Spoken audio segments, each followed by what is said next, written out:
predicación de esta mañana en tus manos. Señor, no a mí, Señor, sino a ti sea la gloria, Señor. Que seas tú siendo exaltado y tu pueblo siendo edificado a través de tu palabra, Señor. Que podamos ver la gloria de Cristo en tu palabra. Que podamos ver ese plan perfecto, el cual tú hiciste a través de nuestro Señor a favor de nosotros. Que a través de tu Santo Espíritu podamos entender tu palabra. Y si es tu voluntad, si hay personas en este lugar que aún no te han reconocido, no se han arrepentido, que seas tú teniendo esa gracia y esa misericordia en ellos, Señor. Gracias, Padre. En Cristo hemos orado. Amén. Amén, mis hermanos.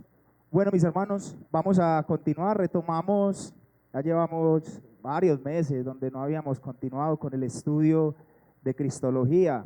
Recordemos que nuestra última enseñanza acerca de esta teología tan maravillosa que es hablar de Cristo, habíamos hablado acerca de los padecimientos de Cristo. Vimos la última enseñanza acerca del lagar de Dios, donde estuvimos mirando y dejando claro que los padecimientos de Cristo no comenzaron una noche antes de la cruz, no comenzaron antes o horas antes de ir a la cruz, no. Los padecimientos de Cristo comenzaron desde el momento en que Él se humilló y tomó forma de hombre. Los padecimientos de Cristo comenzaron desde el momento de su nacimiento. Y quiero leer lo que Wayne Grudem dice en su teología sistemática. Me estaré apoyando mucho en este autor, ya que su teología de cristología es hermosa. Me gusta bastante y es bastante edificante.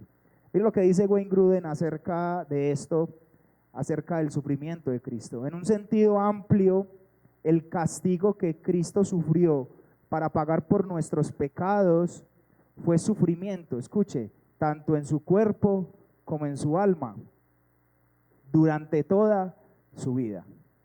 Aunque los sufrimientos de Cristo culminaron en su muerte en la cruz, toda su vida en un mundo caído involucró sufrimiento. Toda su vida en un mundo caído involucró sufrimiento. Y ese sufrimiento culminó en un lugar, culminó en la cruz, cuando Él pagó por todos nuestros pecados. Por eso en esta mañana vamos a entrar a hablar acerca de la mayor predicación de la historia.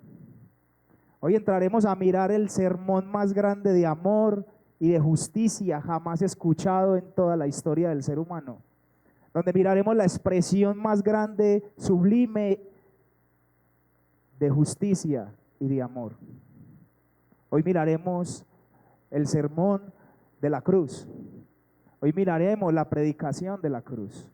Hoy miraremos cómo fue este sacrificio de Cristo a favor de nosotros.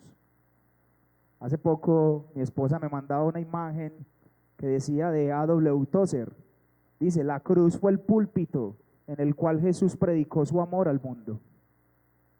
La cruz fue el púlpito donde Cristo predicó su amor al mundo. Por eso he titulado esta mañana esta predicación en una muerte amorosa y justa.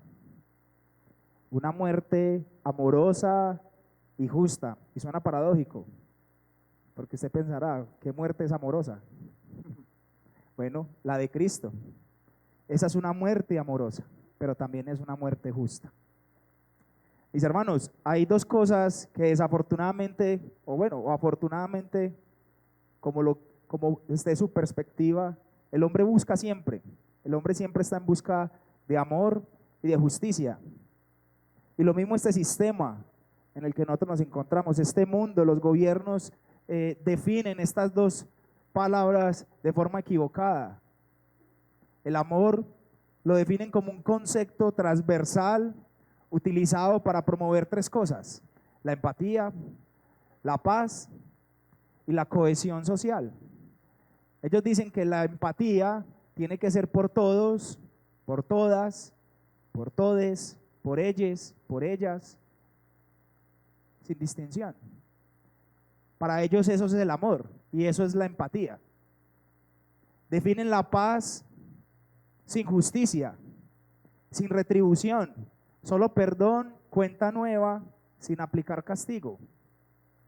Así define el mundo la justicia. Perdonemos, hagamos la paz, pero que no paguen, pero sigan delinquiendo. La cohesión social, una sociedad unida por la igualdad,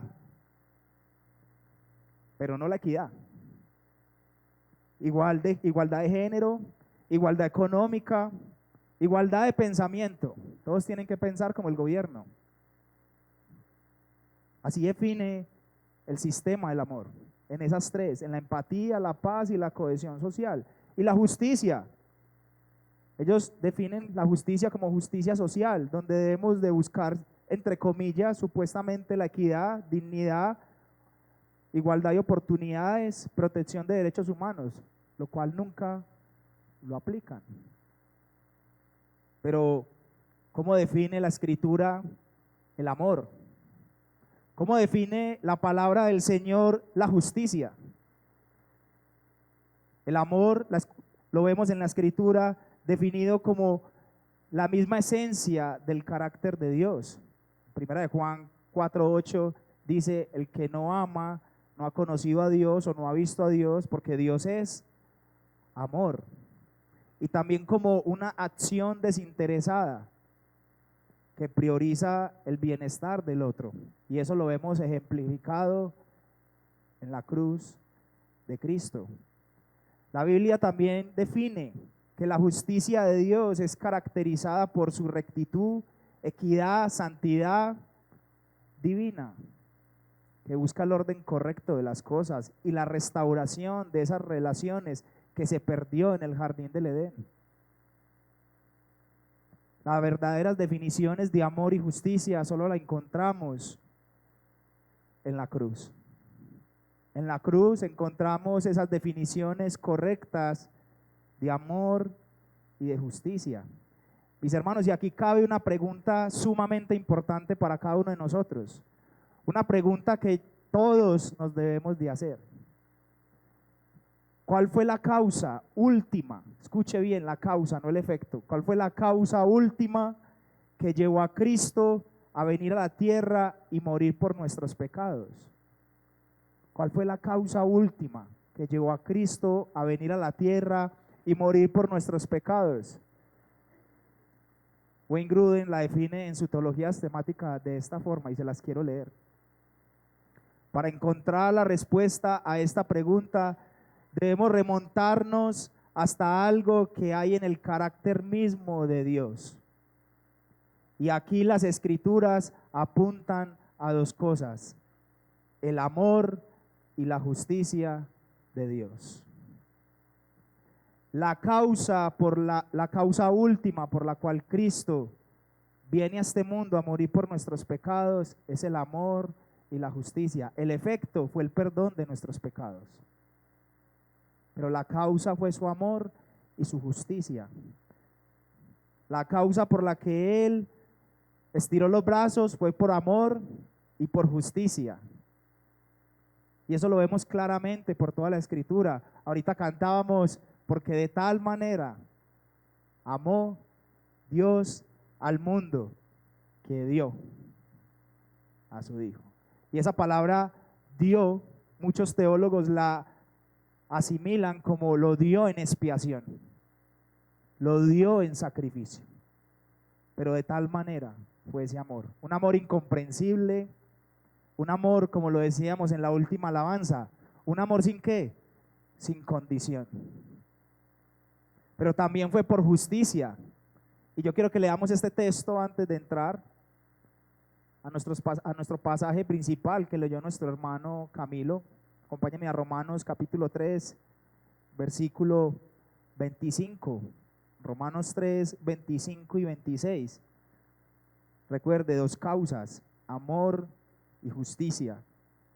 Mire lo que dice el apóstol Pablo, Romanos 3, 25 y 26.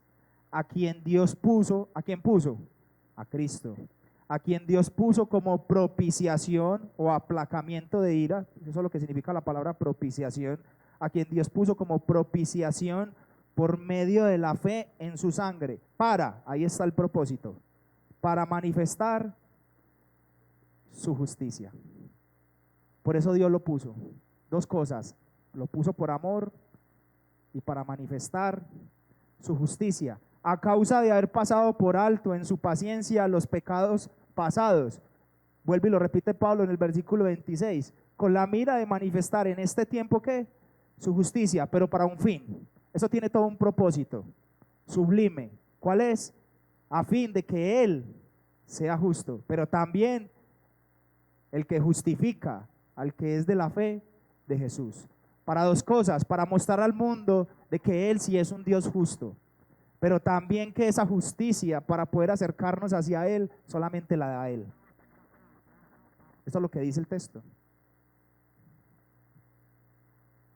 Gruden continúa diciendo, el amor y la justicia fueron la suprema causa de la expiación. Sin embargo, de nada sirve andar preguntando cuál es más importante, porque sin el amor, Dios nunca hubiera dado ningún paso para redimirnos, pero sin la justicia de Dios, el requerimiento específico de que Cristo ganara nuestra salvación al morir por nuestros pecados no se habría satisfecho. El amor y la justicia de Dios eran igualmente importantes. No puedes preguntar cuál era mayor o cuál era menor o cuál fue el primero o cuál fue el segundo. En la cruz tuviste amor y justicia. Tuviste amor y justicia. Y aquí es donde se define el misterio de la gloria de Dios. Aquí es donde se define ese misterio, donde Moisés, cuando le pregunta al Señor, muéstrame tu gloria, y el Señor le da una descripción de sus atributos y pone un misterio dentro de lo que le dice que es resuelto en la cruz. Y yo quiero que me acompañe a Éxodo capítulo 34, versículos 6 y 7. Mire cómo le contesta el Señor a Moisés.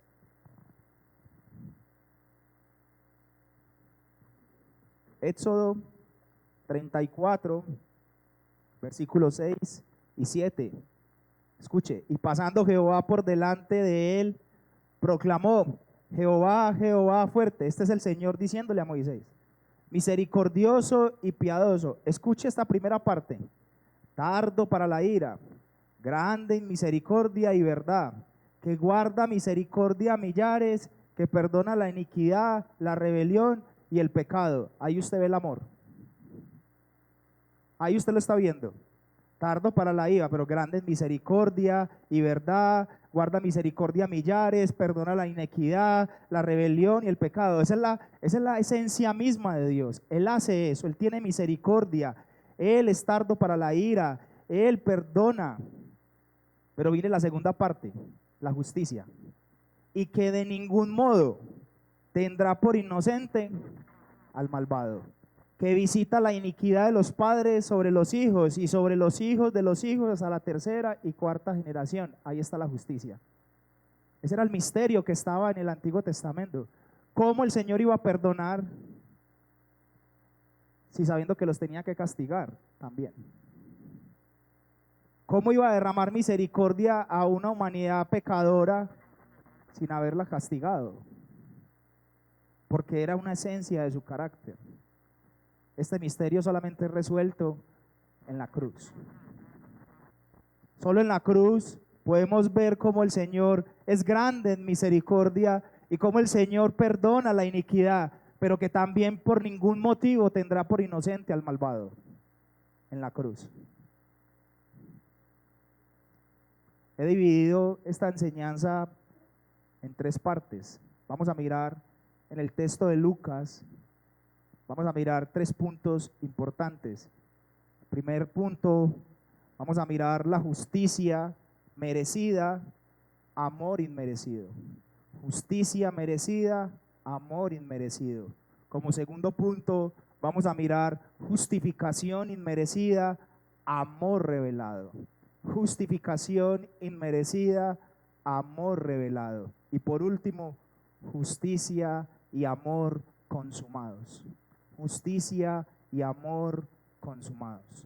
Antes de entrar al pasaje de Lucas capítulo 23, vamos a ver un pequeño contexto de dónde estamos ubicados.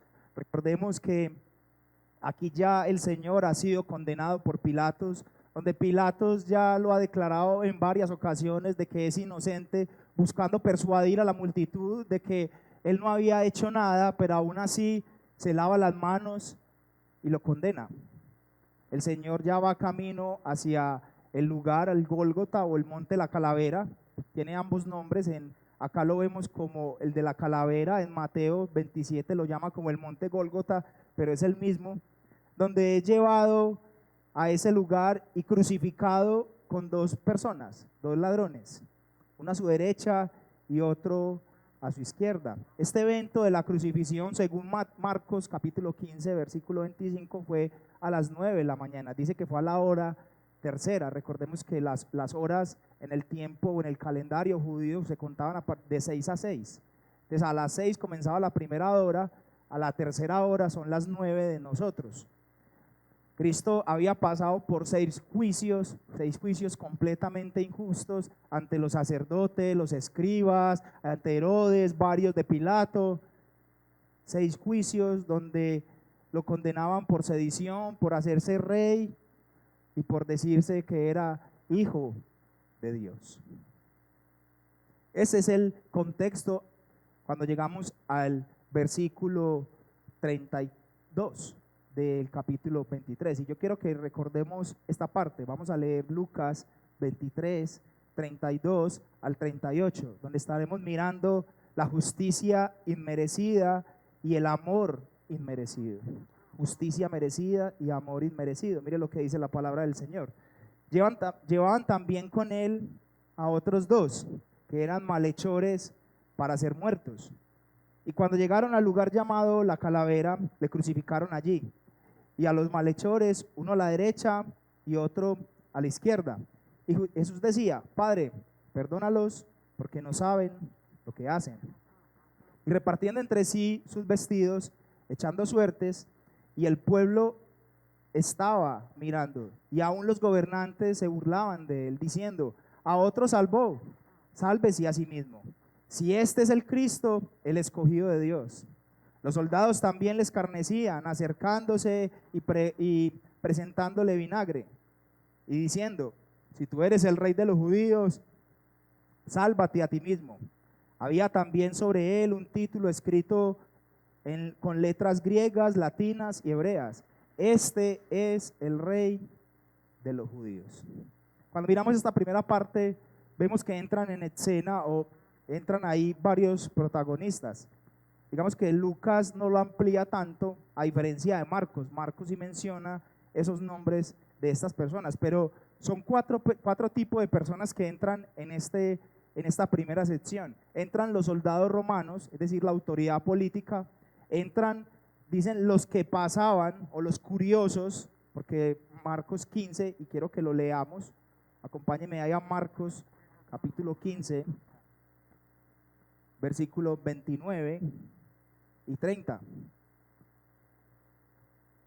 Marcos 15, 29 y 30, dice: y los que pasaban le injuriaban, meneando la cabeza y diciendo: va, tú que derribas el templo de Dios y en 3 días lo reedificas, sálvate a ti mismo y desciende de la cruz. Esos eran los segundos. Recuerden, los romanos, los soldados romanos como autoridad política, esos que pasaban, probablemente pueden ser personas, porque recordemos que estaban en Pascua, en la fiesta de la Pascua, y muchos venían de otras ciudades del mundo para esta fiesta. Entonces probablemente estaban viendo esta escena o este momento.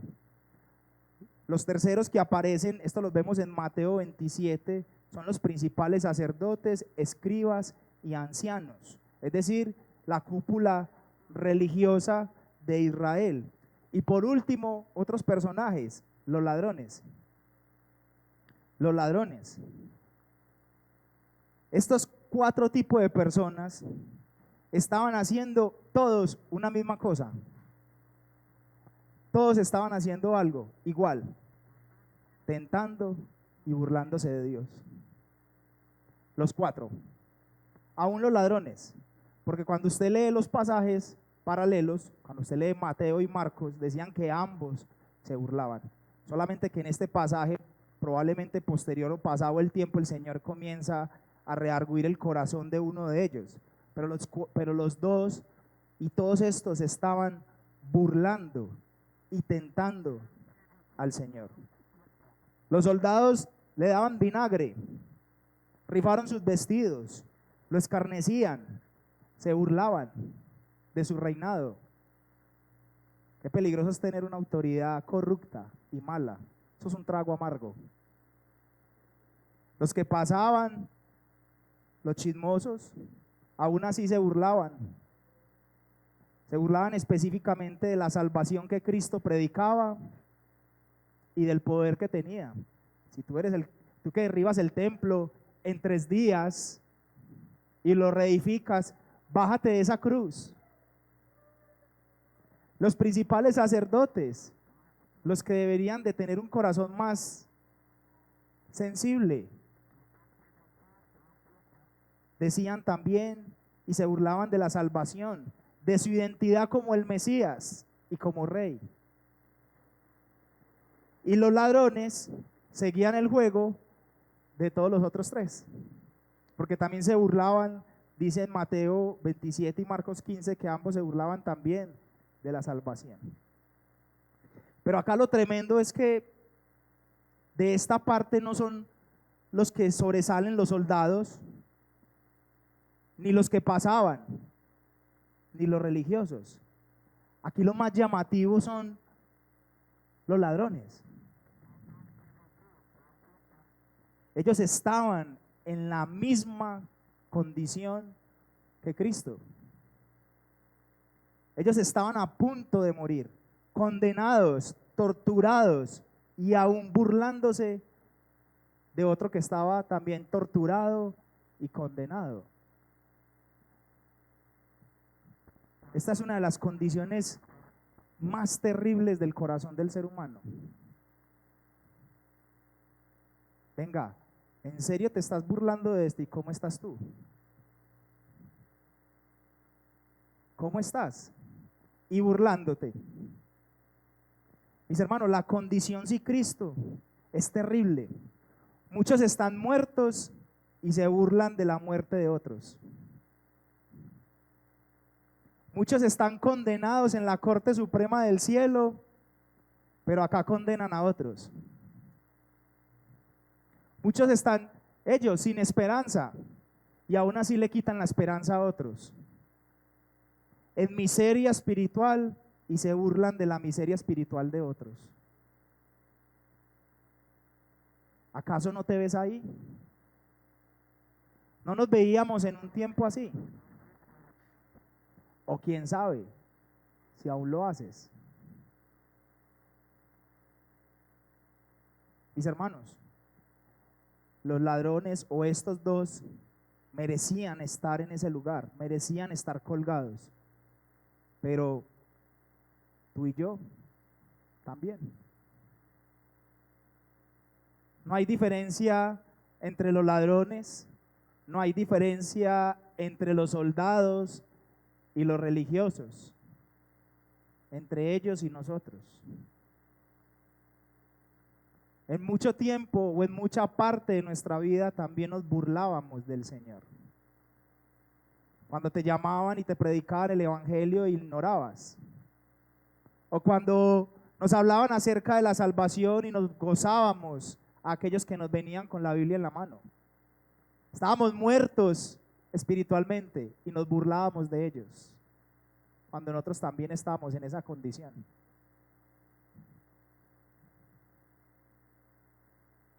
Por eso se llama justicia merecida a este punto. Ellos merecían estar ahí, igual que tú y que yo. Pero también hubo un amor inmerecido en esta parte. Al Señor no le importó que ellos estuvieran en la misma condición, o que los que pasaban estuvieran burlándose, meneando la cabeza, diciéndole, va, bájate. Solamente imagínate esto, un hombre torturado, prácticamente en llagas, y tú gozándotelo porque está así. ¿Hasta dónde puede llegar la maldad del ser humano? Pero al Señor no le importó eso y muestra un amor que no se entiende. Versículo 34. Y Jesús les decía: Padre, perdónalos. ¿Por qué? No saben. No sabían que se estaban burlando del Creador del cielo y de la tierra. Pero yo te pregunto, ¿sabías que en ese tiempo también te estabas gozando del Creador del cielo y de la tierra? Eso es de pensar, mis hermanos.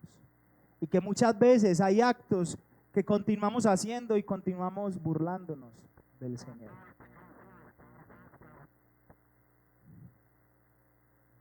Acá esta frase demuestra un amor que jamás se ha visto,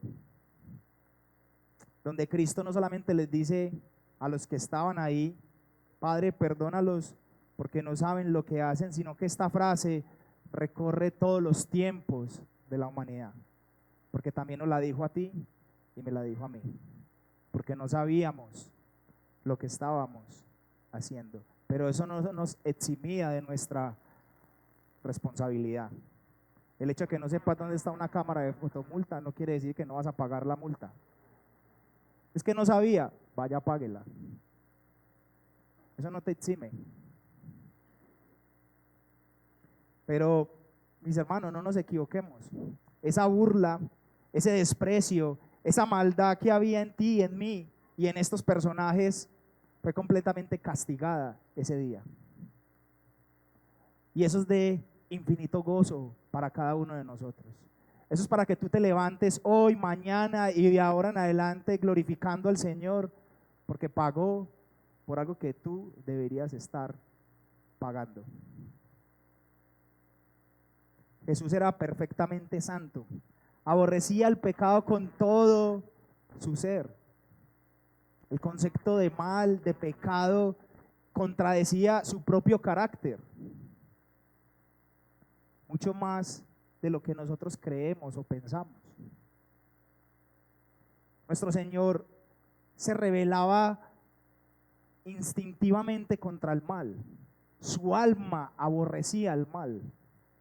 Cuando Él estaba en esta tierra, Él aborrecía el pecado, pero aún así tomó sobre sí todos ellos. El pecado en Él creaba una repugnancia, profunda en el centro de su ser, más de lo que nos imaginamos, más de lo que nos imaginamos. Pero a pesar de eso, toda esa maldad y todo ese pecado estaba siendo derramado sobre Él. Ellos merecían estar colgados, pero también hubo una muestra de amor cuando el Señor les dice: perdónalos. Y esa palabra nos tiene que llevar cada día a humillarnos más delante de aquel que un día también nos burlábamos de Él, de aquel que un día también lo mirábamos con menosprecio, pero que ahora por su gracia, por su amor y misericordia nos tiene hoy acá. Y eso es de meditación, pero de profundo gozo. Que tu corazón esté gozoso, porque esa cruz, ese amor en ese momento mostró que no merecías nada, ni yo merecía nada, pero aún así dijo: Padre, perdónalos, porque no saben lo que hacen. Segundo punto, inmerecida y amor revelado. Versículo 39 al 43. Versículo 39, dice la palabra del Señor: y uno de los malhechores que estaban colgados le injuriaba diciendo: si tú eres el Cristo, sálvate a ti mismo y a nosotros. Respondiendo el otro, le reprendió, diciendo, ¿ni aún temes a Dios? Escuche, ¿estando qué? Mire que ya el otro reconoce lo que ha hecho, porque cuando usted lee los otros evangelios dicen que todos dos le injuriaban. Probablemente al principio, cuando estaban en camino o cuando los estaban crucificando, estaban burlándose ambos del Señor. Pero aquí ya el Señor comienza a hacer una obra en el corazón de esta persona.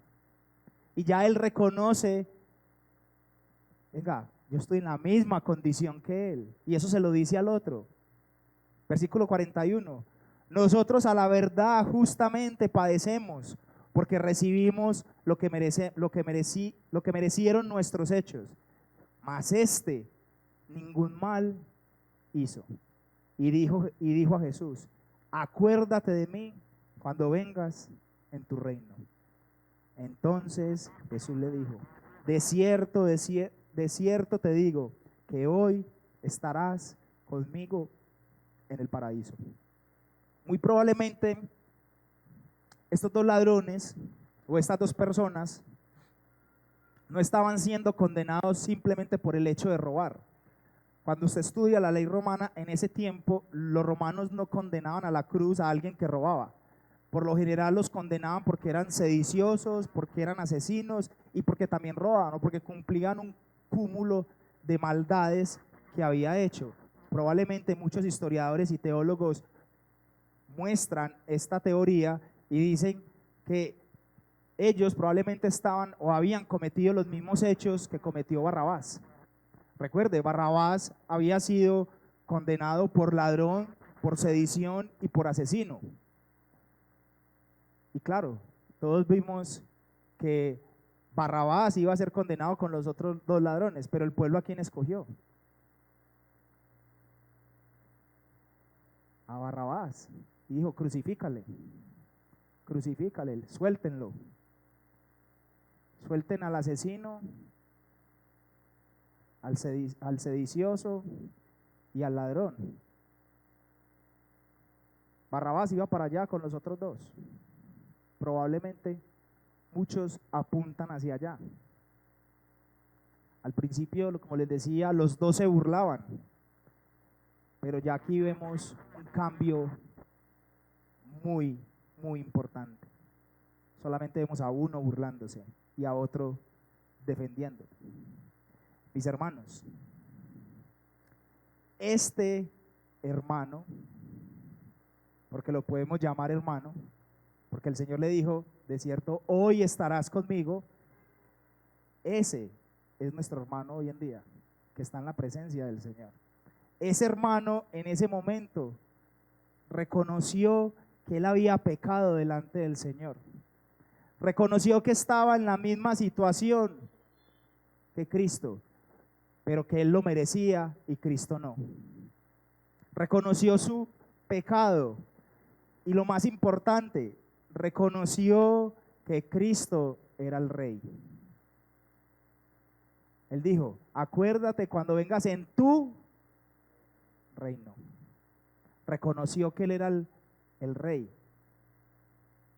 Mis hermanos, y esto es tremendo, mientras uno estaba recibiendo misericordia, gracia, justificación, el otro estaba recibiendo condenación. Al mismo tiempo. Al mismo tiempo. Uno estaba recibiendo la transformación y el nuevo nacimiento por parte del Espíritu Santo y el otro estaba recibiendo el endurecimiento por parte del Espíritu Santo. Al mismo tiempo. Mis hermanos, una muestra maravillosa de amor y de justicia. Uno recibiendo la bendición más grande, y es poder estar al lado de Cristo cuando partamos de esta tierra. Y este claro ejemplo de justificación inmerecida, junto a un amor revelado, es el que nos debe motivar a nosotros cada día a confiar más en esa obra de expiación y en esa obra redentora que vimos o que vemos a través de la Escritura en la cruz. Mis hermanos, Dios es el que justifica al que es de la fe en Cristo Jesús. Él justificó a ese que antes estaba burlando de frente. Él justificó y le dio la salvación. Y es un claro ejemplo vivente de que no merecemos absolutamente nada. Pregunta, ¿los dos merecían estar ahí? La pregunta es, ¿los dos merecían ser salvos? No, merecían ser condenados. Pero el Señor en su gracia, en su soberanía y en su voluntad decidió salvar al uno, darle amor, justificación y gracia, y al otro derramar su justicia. Su justicia.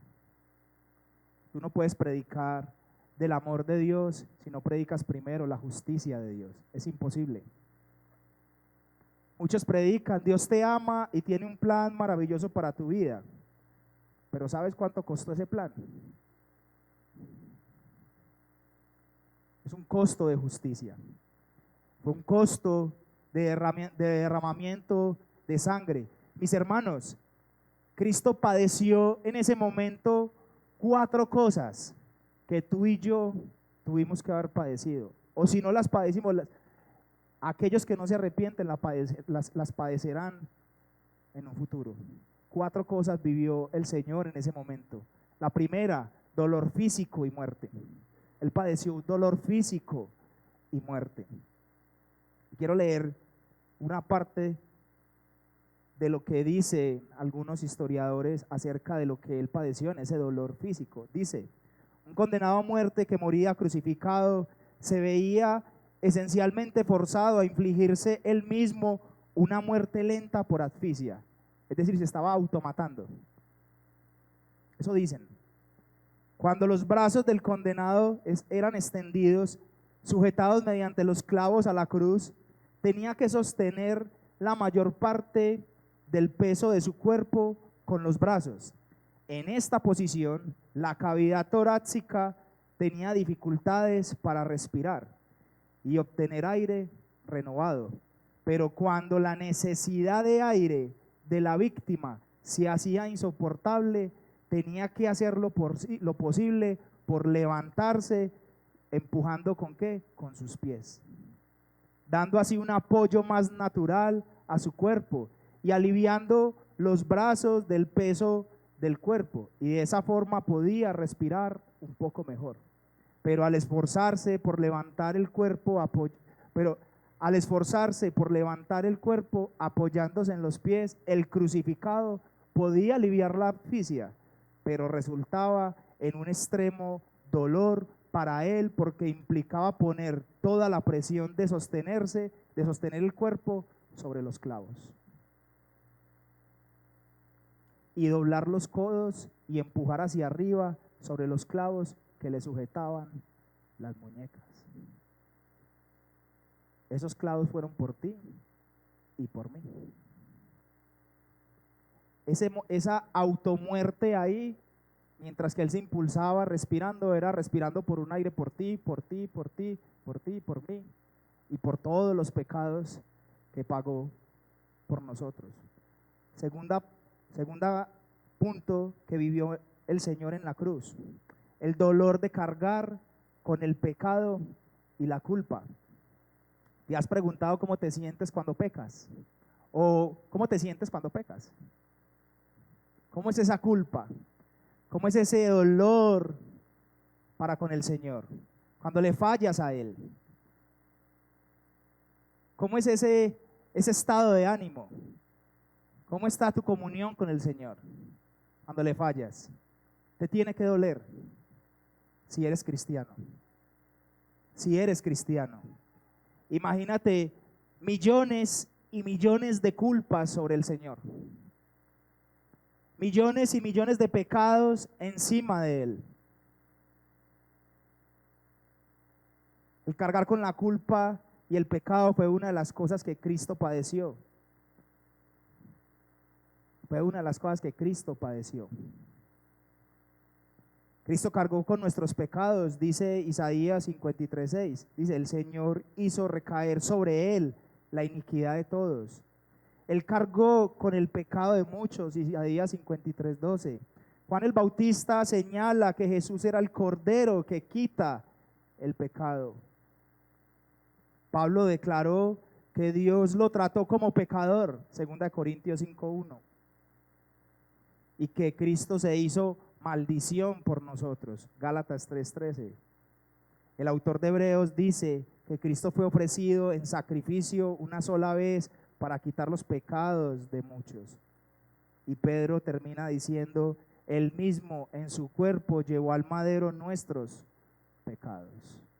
Él cargó con toda esa culpa y con todo eso como nuestro perfecto sustituto. Otra de las cosas que él padeció fue abandono. Imagínate el dolor físico de la cruz, cargar con la culpa, pero aparte de eso, recuerden que cuando lo fueron a capturar, ¿él con quién quedó? Solo. Dicen que los apóstoles corrieron y huyeron. Y no solamente este abandono físico de aquellos con los que había dormido, de aquellos a los cuales había instruido, de aquellos a los cuales les había enseñado durante 3 años, sino mucho peor fue el abandono que el Padre hizo con él en la cruz. Dios mío, ¿por qué me has abandonado? Jesús perdió por completo la cercanía en ese momento con el Padre, porque el Padre aborrecía el pecado y en ese momento Cristo era maldito en la cruz. No lo podía mirar. El Padre quita la mirada de su Hijo y pone la mirada en ti y en mí y en el ladrón que estaba ahí también. Y por último, Cristo padeció el dolor por cargar la ira de Dios. Por cargar la ira de Dios. Y quiero leer lo que dice Wayne Grudem acerca de este punto de cargar con la ira de Dios. Dios el Padre, el Creador Todopoderoso, el Señor del universo, derramó sobre Jesús la furia de su ira. Jesús se convirtió en el objeto del intenso odio por el pecado y de la venganza en contra del pecado que Dios había acumulado pacientemente desde el comienzo del mundo.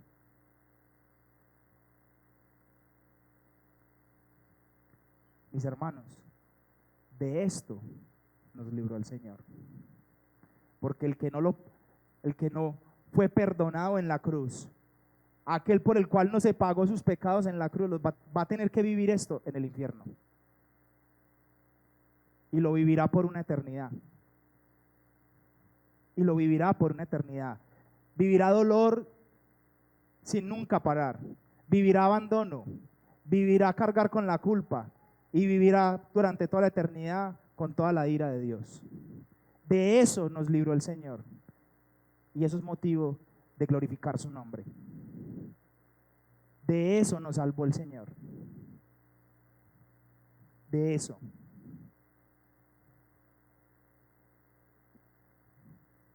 Y para entrar en el último punto, justicia y amor consumados. Versículo 44 y 46 de Lucas 23.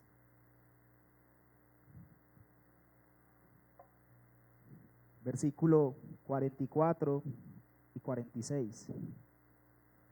Cuando era la hora sexta, hubo tinieblas sobre toda la tierra, hasta la hora novena, y el sol se oscureció, y el velo del templo se rasgó por mitad. Entonces Jesús, clamando a gran voz, dijo: Padre, en tus manos encomiendo mi espíritu. Y habiendo dicho esto, expiró. Aquí hay algo a rescatar en esta porción de estos 2 versículos, y es que de esos 3 versículos, es que comienza diciendo que cuando era como la hora sexta, dice que hubo tinieblas sobre toda la tierra, y es la hora sexta en este momento, al día de hoy, es el mediodía, son las 12 del mediodía. Imagínate al mediodía que todo se ponga completamente oscuro. Y dice que fue toda la tierra, 3 horas, porque dice que hasta la hora novena, fueron 3 horas completas de tinieblas, unas tinieblas desconcertantes.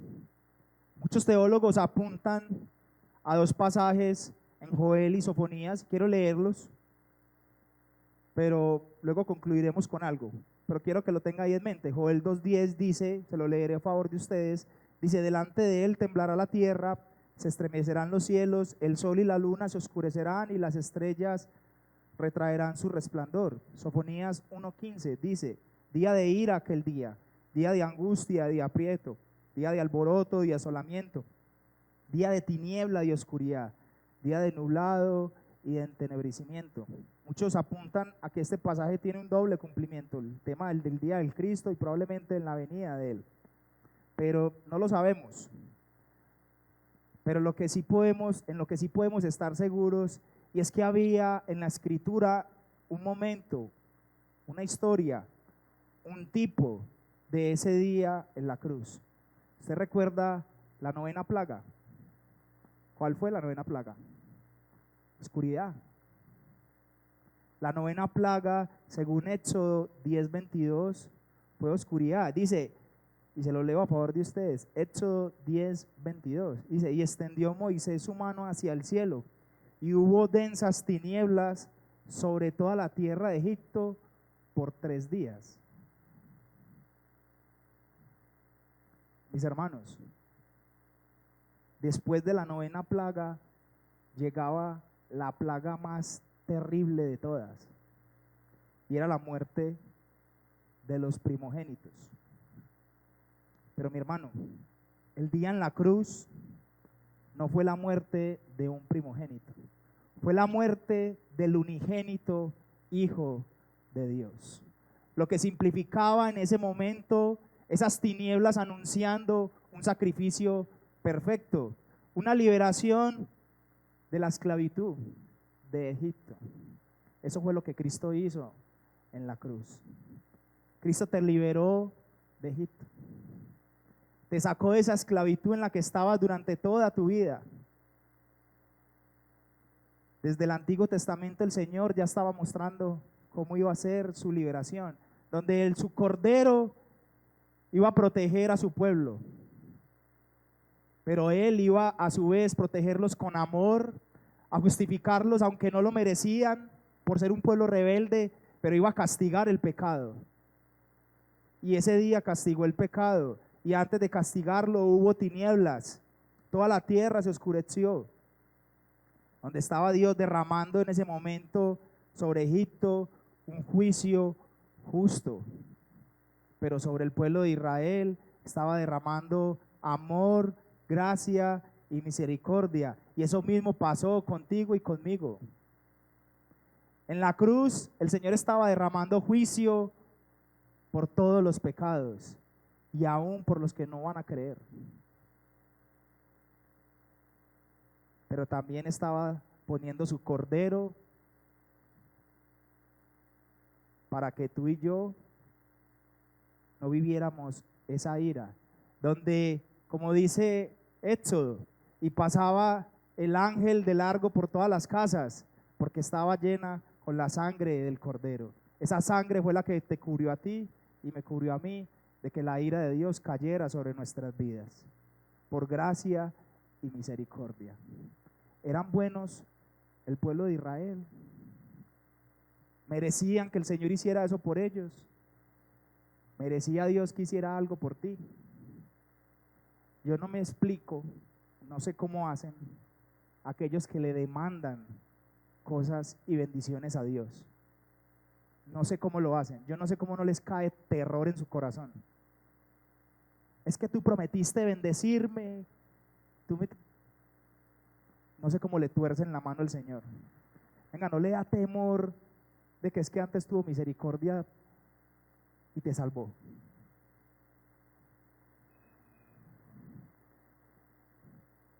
Dice ahí mismo en Lucas, en el versículo 45, y el sol se oscureció, y el velo del templo se rasgó por la mitad. En ese momento,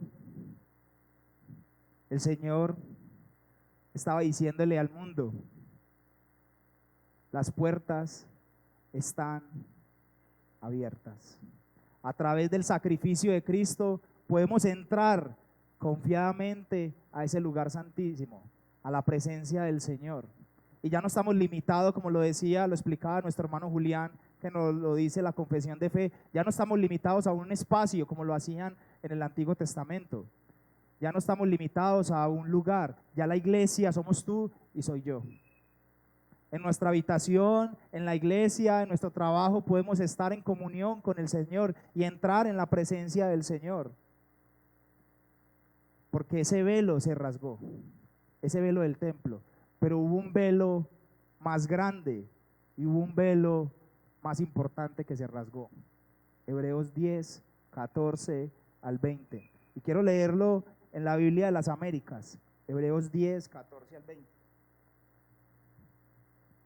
Hebreos 10, 14 al 20 en la Biblia de las Américas. Dice la palabra del Señor. Escuche.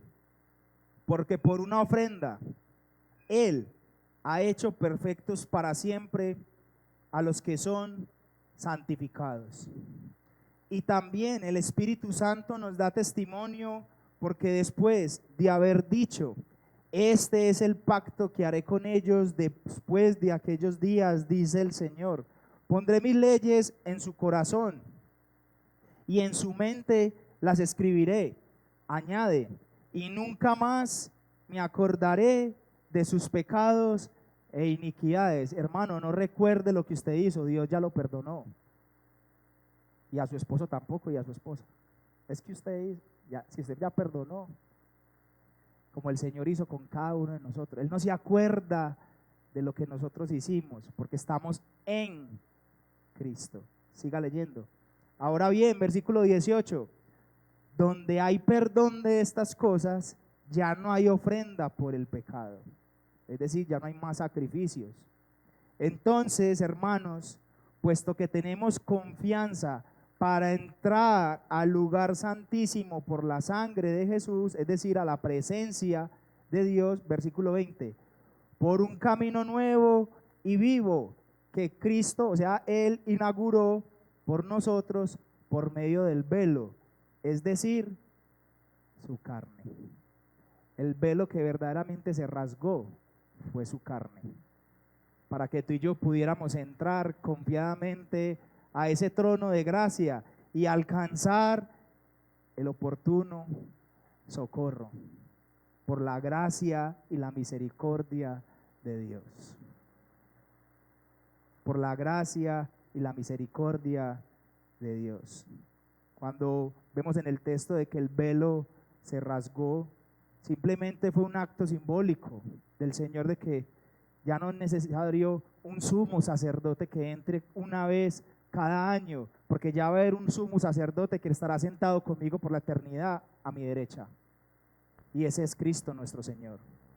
Ese es Cristo nuestro buen Dios. Por eso hoy debemos nosotros proclamar lo que dice el apóstol Pablo en Romanos 8:39. Dice: estoy seguro que ni la muerte, ni la vida, ni ángeles, ni principados, ni potestades, ni lo presente, ni lo porvenir, ni lo alto, ni lo profundo, ni ninguna otra cosa creada nos podrá separar del amor de Dios que es en Cristo nuestro Señor.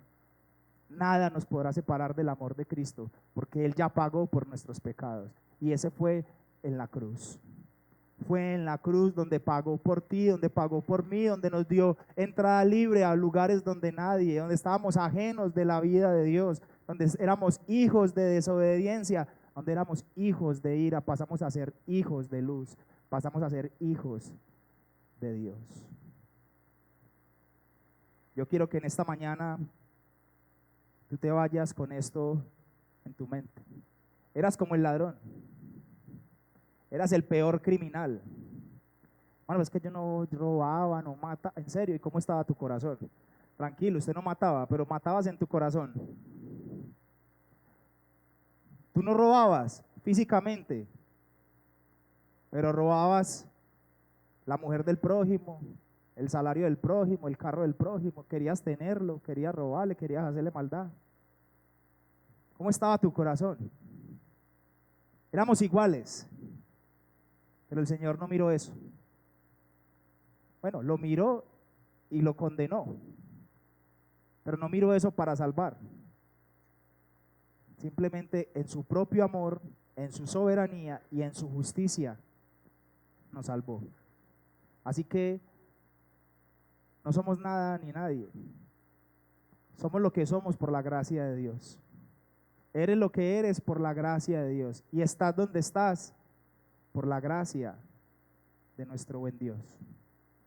Incline su rostro. Padre, en el nombre de nuestro Señor Jesús, te damos toda la gloria, Señor, la alabanza, la exaltación. Gracias, porque a través de tu palabra nos muestras que estábamos en esa categoría, probablemente entre los religiosos, probablemente entre los curiosos chismosos que pasaban a burlarse de ti, o estábamos en el otro extremo, entre esos ladrones que nos burlábamos de ti, Señor. En tu gracia, en tu amor y por tu justicia nos perdonaste. Nos diste acceso a tu presencia, Señor. Nos diste un camino nuevo a través de ese velo, a través de esa carne en Cristo que fue rasgada para poder entrar delante de ti y poder alcanzar ese oportuno socorro. Gracias, Señor, por tu palabra. Gracias, Señor, por tu misericordia. Gracias, Señor, por la vida de cada uno de mis hermanos. Y si hay alguno, Señor, que está en este lugar, que no ha llegado a la fe y al arrepentimiento, ruego para que seas tú, Señor, trayéndole salvación y vida eterna. En Cristo hemos orado.